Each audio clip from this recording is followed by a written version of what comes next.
Hey y'all, we're going to look at compound interest. This will be the last lesson in our unit. So we should, after this, be ready to prepare for a test, probably middle of next week. So by the end of this lesson, you will be able to write and solve exponential growth or decay functions for compound interest. And I don't know why I made two blanks here, but I did. So shouldn't say two things. Anyway. This is a really simple lesson. It's mostly a calculator trick as long as you know what you're looking for, what you're trying to do. So we're going to get right into it so we can move pretty quickly through it. So some exponential functions don't change annually or change in increments of 1 year at a time.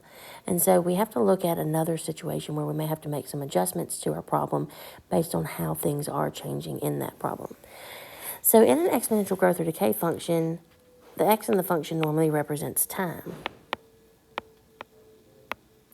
Sometimes a problem will come up that has a situation where something happens more or less often than the rate that is given. And so when that happens, we have to change the x to fit that scenario. For example, if something happens twice annually, instead of letting our x represent years, we need it to represent something that's happening twice every year. So twice annually would mean 2 times a year. We would use 2x or 2t or whatever letter they're using up there. If something happens once every 3 years, that means it's happening not even every year. It's happening once out of 3 years. So we would show that as 1 out of 3, or 1/3 x. Sometimes they'll also show that as just your time divided by 3. It's the same thing. And then quarterly, that means 4 times a year. So 4x. If it says biannually, that would mean 2 times a year. If it says monthly, I should have added that in there, but I didn't. That would be 12 times a year, 12x, because there are 12 months in a year. Could say weekly, it'd be 52. It could be daily, you'd be 365. Probably not going to see something that big, but that could happen, potentially. So when that happens, we've got to change what our x is by putting a number with it. Multiplying by how many times a year it happens, or dividing by how many years it takes before it happens again, that kind of thing. So compound interest is what we're going to look at next. And that's a scenario where often those time period changes occur. So compound interest represents a situation where you put money in the bank. And you're going to leave that money there for a long period of time. And you want to know how much money you have after that.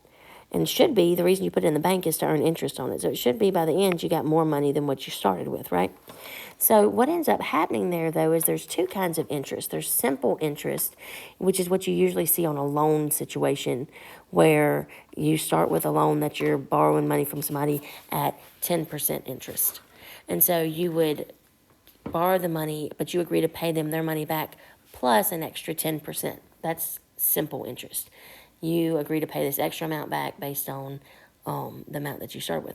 Compound interest, though, is when you're adding additional amounts over and over and over and over again.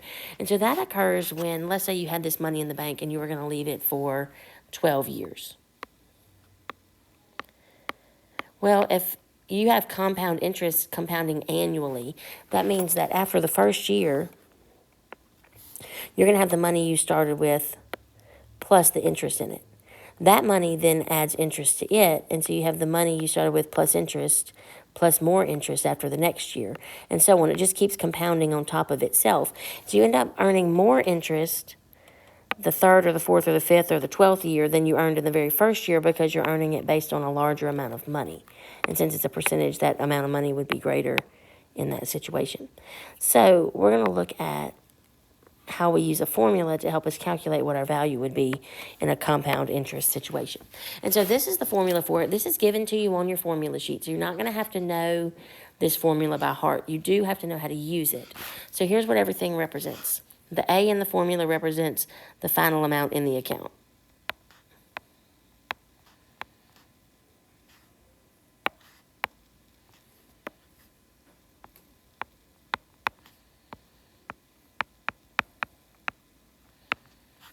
P represents the principal, not Mr. Jordan, but the original or the starting amount in the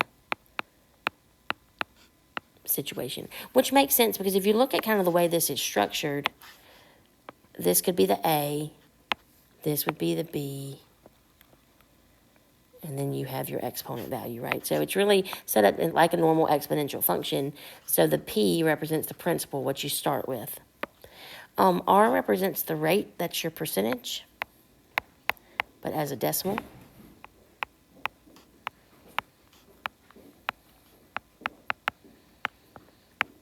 Now, N represents the number of times it occurs. So if something is done quarterly, it's going to happen 4 times a year. So you would put a 4 in that space. If something happens monthly, you'd put a 12 in that space.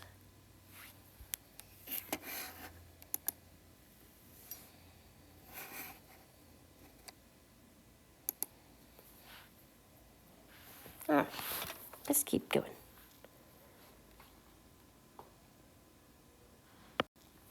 So let's look at some examples of this. So this says, Lola puts $100 into an account to use for school expenses. The account earns 3% interest compounded annually. How much will be in the account after 9 years? So we're going to look for the values that represent each variable in this problem so that we can then fill those numbers in and then calculate that. So P is principal. That's going to be the amount that they start with. So if it says she puts $100 in the account, that 100 represents the P. Oops. It says it earns 3% interest, so that 3% is my R.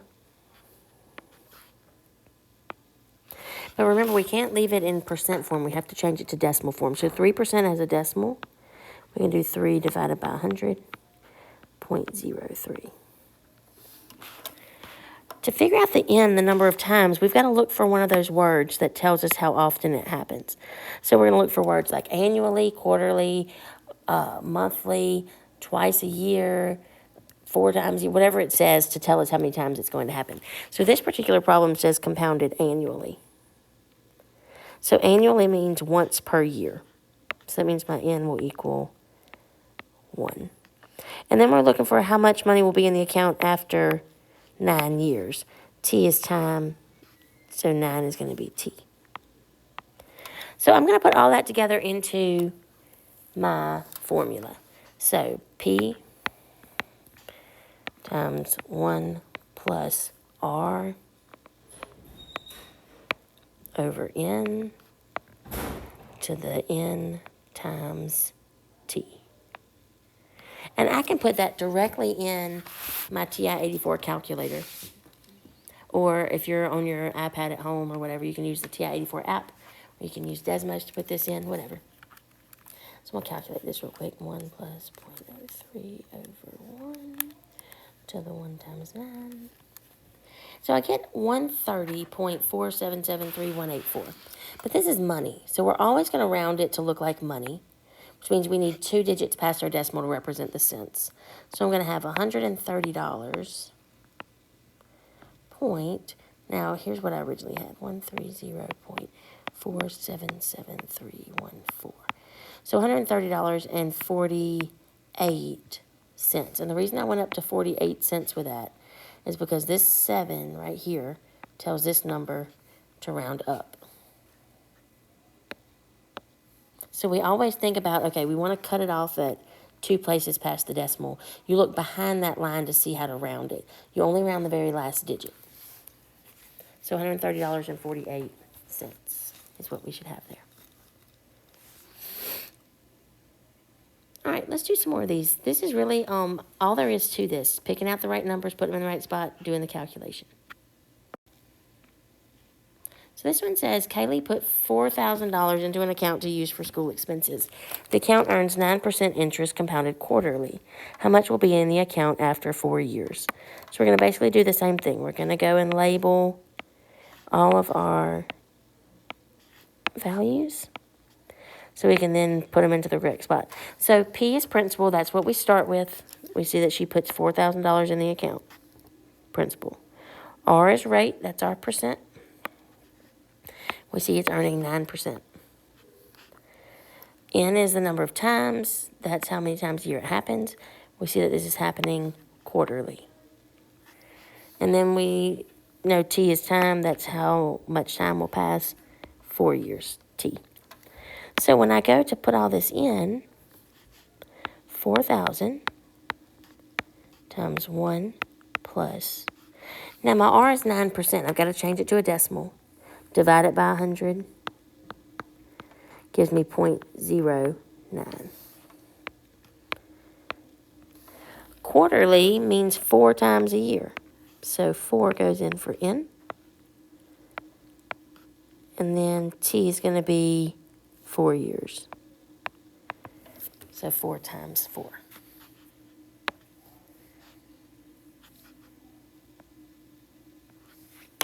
All right, and then we calculate.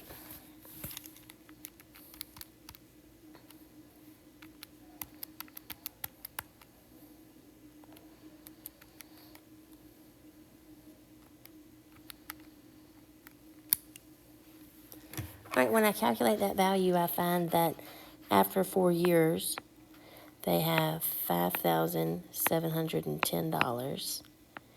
And I get 0.485. So if I cut it here, that 5 would tell that 8 to go up to 49. So $5,710.49. Okay, continuing on.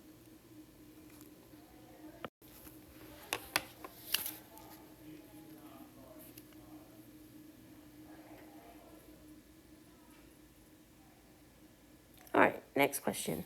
And I want to actually change this question because I meant to put one a little bit different in here and I forgot. So, let's change this question to say monthly instead of quarterly. So if you'll take just a second, and we're going to maybe find white. Boom, okay.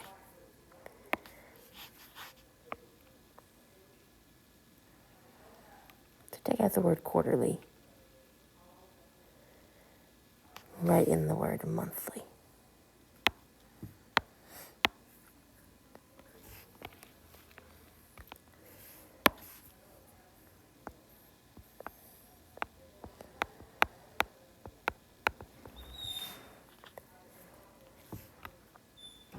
Okay, question modified. All right, same concept. Let's go. Jeremiah opened a savings account and deposited $2,612 as principal. It earns 9% interest, or 11% interest, compounded monthly. What is the balance after 10 years? There's my 4 bits of information that I need. So, 2,612 at 11% interest, so that'll be 0.11. Compounded monthly. Monthly means it's going to happen 12 times a year. So N is going to be 12 for 10 years. And I calculate that.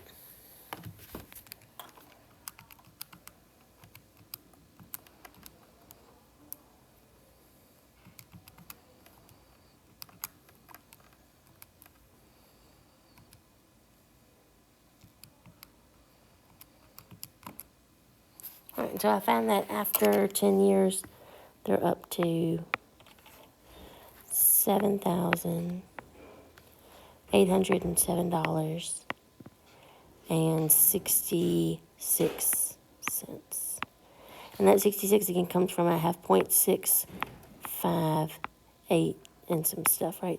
So if I cut it right there at 6.5, the 8 would tell the 5 to round up to 6.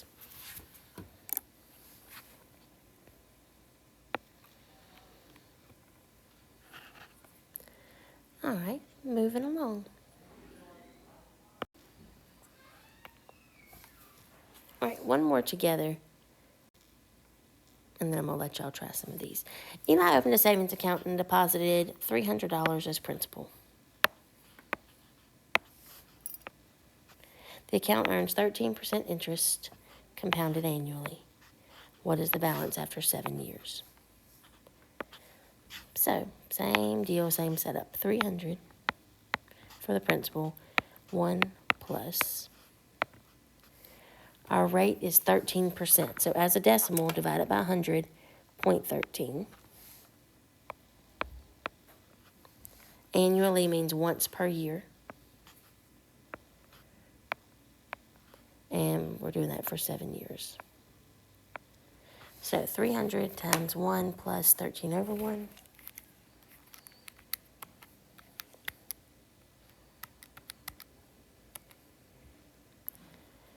Raised to the 1 times 7. So I find at the end of the 7 years, they have $705.78.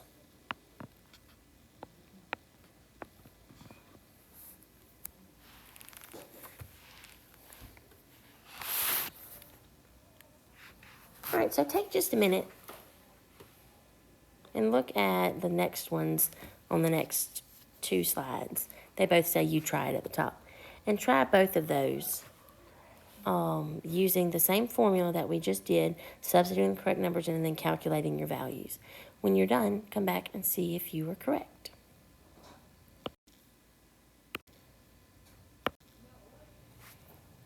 Actually, before you start this one, let's change it just to give it a little bit of a different feel than the other one does. Let's do like we did the last one and change this to quarterly.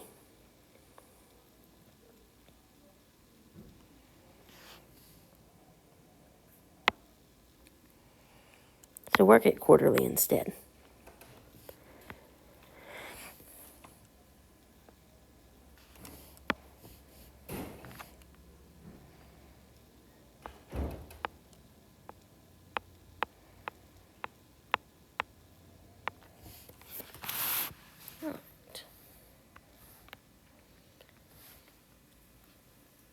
So work those, come back and see if you were right.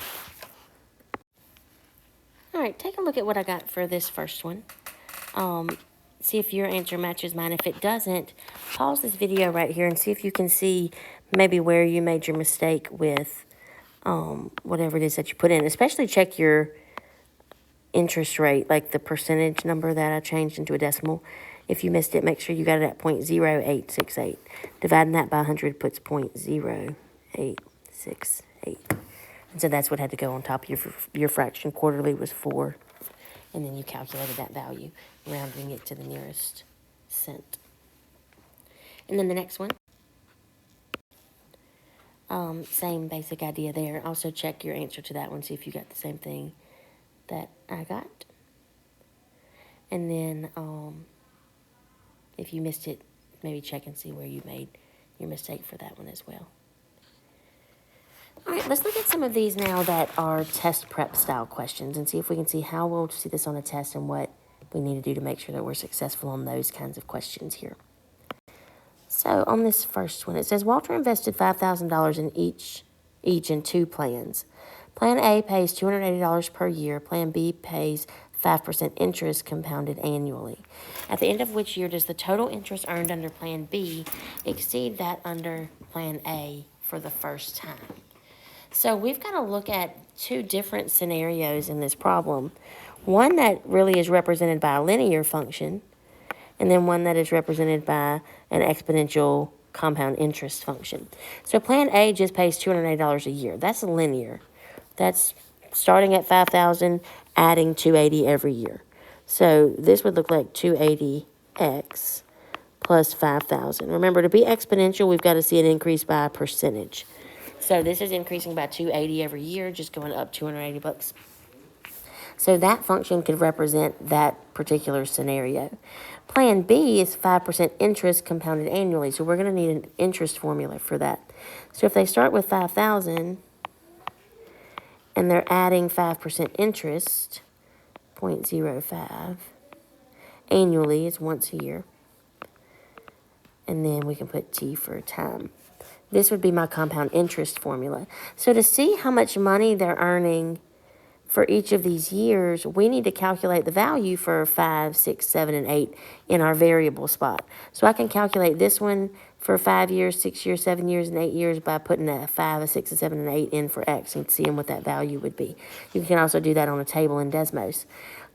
This one, same deal. We're going to change our T to 5, 6, 7, 8 and look at what its value would be. So to save us some time, I'm going to show you how Desmos could be useful for this. You also can just calculate this in your normal calculator and get the same answers to it. But if I type my two functions in, so the first one was 250x plus 5,000. The second one, remember, was 5,000 times 1 plus 0.05 over 1.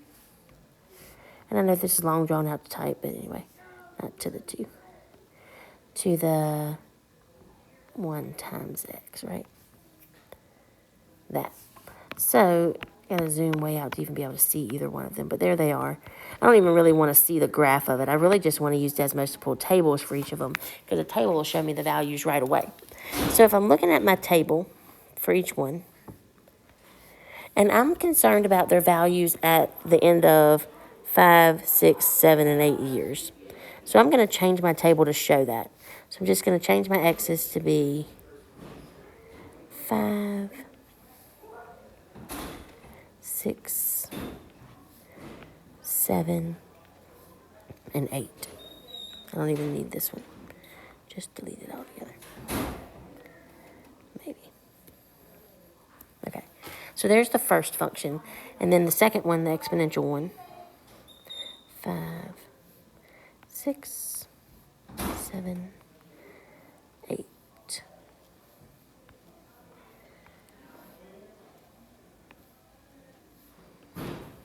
Okay, so my question here is, at the end of what year will the interest for Plan B have exceeded Plan A for the first time? So if I'm looking at these two tables here, y'all, let's zoom in on this a little bit like that. All right. And I'm thinking about when Plan B exceeds Plan A. Remember, Plan A was the red one, Plan B was my blue one here. Plan A is at 62.50 at the end of 5 years. Plan B is at 63.81 at the end of, is it 5%?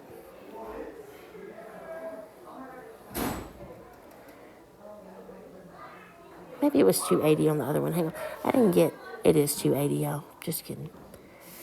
I was like, I did not get this earlier today at that number, and I thought I was nuts. I mean, I might be, but not entirely crazy this time. Except that I can't change this because I'm zoomed in. All right, just kidding. 280.